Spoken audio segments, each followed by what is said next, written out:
Halo teman-teman, kembali lagi bersama saya. Di video kali ini saya akan menjelaskan tentang kasus konflik tanah di Besipai di Kabupaten Timor Tengah Selatan, Nusa Tenggara Timur. Tapi sebelum itu, perkenalkan, nama saya Januari Dian Devisa Sakbana, NIM 18030300077. Saya adalah mahasiswa Universitas Nusa Cendana Kupang, Fakultas Ilmu Sosial dan Ilmu Politik, jurusan Sosiologi, semester 5, kelas B reguler pagi. Yang pertama, sejarah konflik tanah. Jauh beberapa dekade sebelumnya, tepatnya pada tahun 1927, masyarakat adat Pabubah yang terdiri dari Vektor Nabuasa, para amaf atau tua-tua adat, dan pemerintah kolonial Belanda menetapkan kawasan hutan Pababu dengan luas wilayah 2.674,4 hektar itu menjadi hutan adat.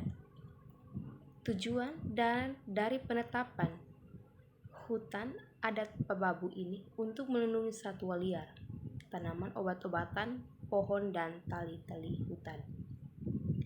Pada tahun 1982, pemerintah Australia mengontrak hutan Pababu untuk dikelola sebagai tempat pengemukan sapi. Kontrak yang dilakukan oleh pemerintah Australia bersama dengan masyarakat Pababu berlangsung 5 tahun. Dari tahun 1982 sampai tahun 1987. Di tahun 1995, Dinas Kehutanan mengeluarkan nomor register tanah kehutanan atau NTK nomor 29 yang termuat dalam berita tata batas negara yang merupakan kawasan hutan negara atau fungsi hutan lindung yang ditandatangani oleh Gubernur NTT seluas 2.900 hektar. Bahwa dari tahun 2003 sampai 2008, Dinas Kehutanan Timor Tengah Selatan atau TTS telah melakukan pembabatan dan pembakaran hutan adat Pubabu akibat 1.050 hektar hutan adat Pubabu menjadi gundul. Di tahun 2007, wilayah hutan adat Pubabu yang diklaim oleh Dinas Kehutanan menjalankan program GERHAN atau Gerakan Nasionalis Rehabilitasi Hutan. Program ini adalah program berlanjutan dari tahun 2007, merupakan kelompok hutan KOA yang melibatkan 4 lokasi, yaitu kawasan hutan KOA, Besipai, Desa Linan Mutu, dan Desa Mio. Kawasan hutan adat tersebut, hutan tercatat dalam nomor register tanah hutan kehutanan NTK nomor 29 yang termuat dalam berita tata negara hutan atau lindung yang ditandatangani oleh Gubernur NTT seluas 2.900 hektar.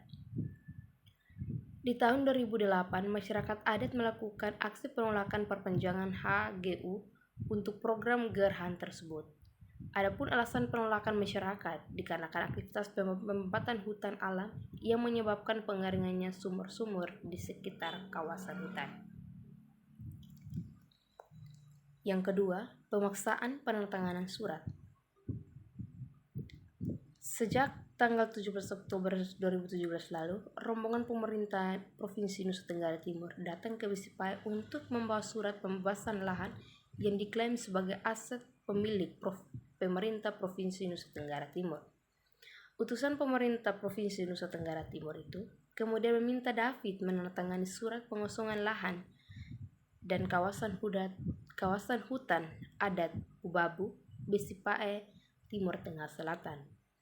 Kedatangan pemerintah Provinsi Nusa Tenggara Timur sontak membuat Bapak David Manisa sekeluarga merasa ketakutan dan trauma. Tanpa dijelaskan maksud penandatanganan surat tersebut, akhirnya Bapak David Manisa enggan untuk menandatangani surat pernyataan tersebut. Utusan pemerintah provinsi terus memaksa. Ada yang membentak dan memotret layaknya seorang teroris besar. Salah satu oknum dalam rombongan berkata bahwa foto dia supaya dia lari, kita bisa mengejar.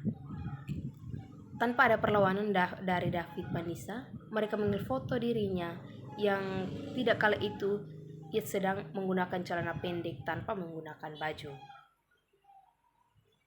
Yang ketiga, rumah masyarakat dibongkar oleh pemerintah.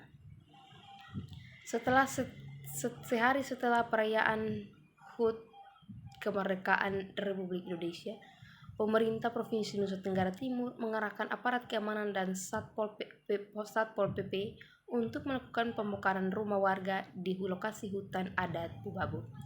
Selama 12 tahun terlantar, pemerintah Provinsi Nusa Tenggara Timur ingin memanfaatkan lahan tersebut guna meningkatkan kesejahteraan masyarakat. Wilayah Bisipai merupakan wilayah kekuasaan Usif Nabuasa, bukan Usif Selan, sehingga bagaimana mungkin orang yang bukan pemilik tanah mengklaim tanah tersebut, sementara pemilik lahannya sudah menyerahkan kepada pemerintah. Perayaan 75 tahun kemerdekaan Indonesia. Dalam aksi pembongkaran paksa tersebut, kata Ruka, aparat menggunakan kekerasan verbal dan fisik kepada warga anggota komunitas adat Bisipai yang berada di lokasi. Aksi kekerasan ini sebutnya terutama menyasar perempuan dan anak-anak.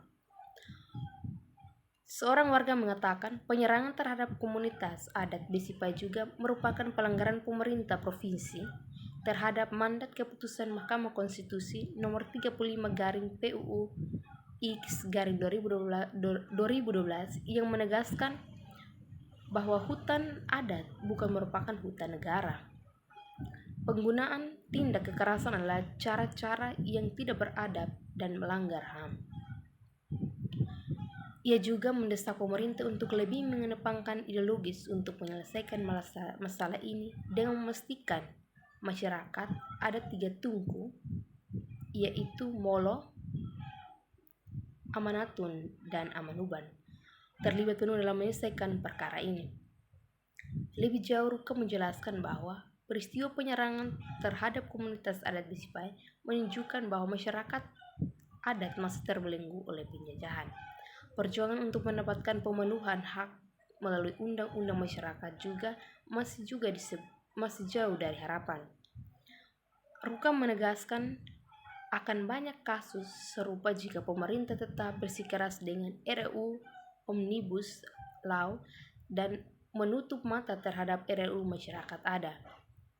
Omnibus Law sebutnya bukan hanya akan menghancurkan wilayah-wilayah adat, tetapi juga akan menghapus pekerjaan-pekerjaan tradisional masyarakat adat dan akan memperlebar jurang ketimpangan dan diskriminasi perempuan adat.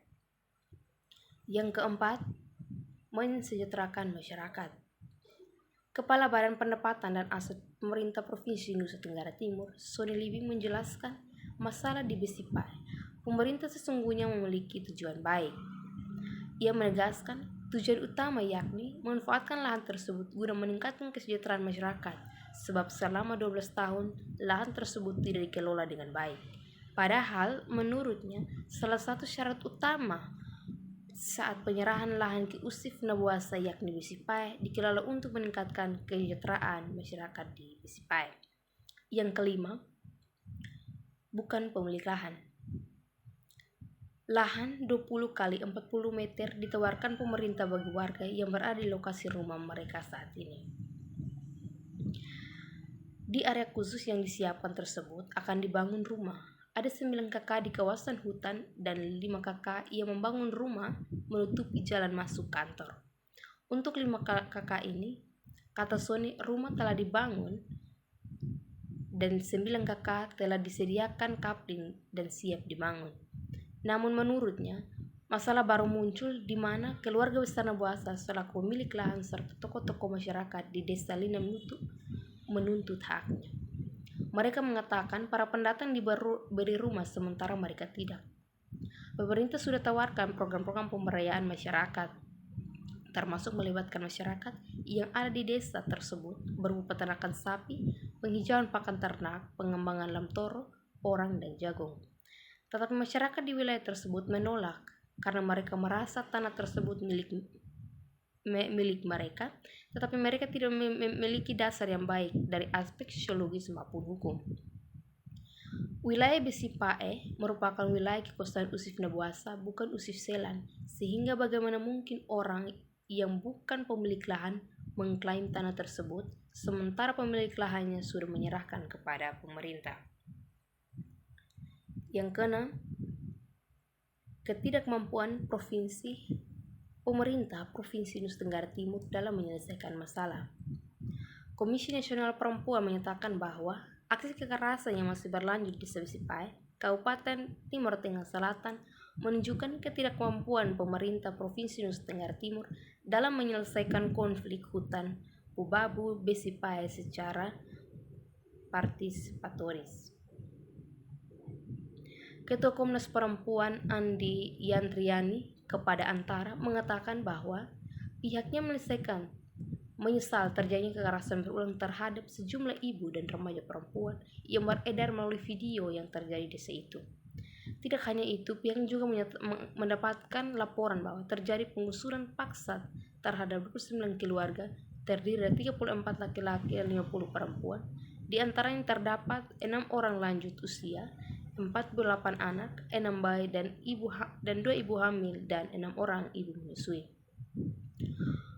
Penggusuran paksa ini menyebabkan warga, khususnya perempuan dan anak-anak, ketakutan dan kecewa atas program penggusuran dengan cara-cara kekerasan.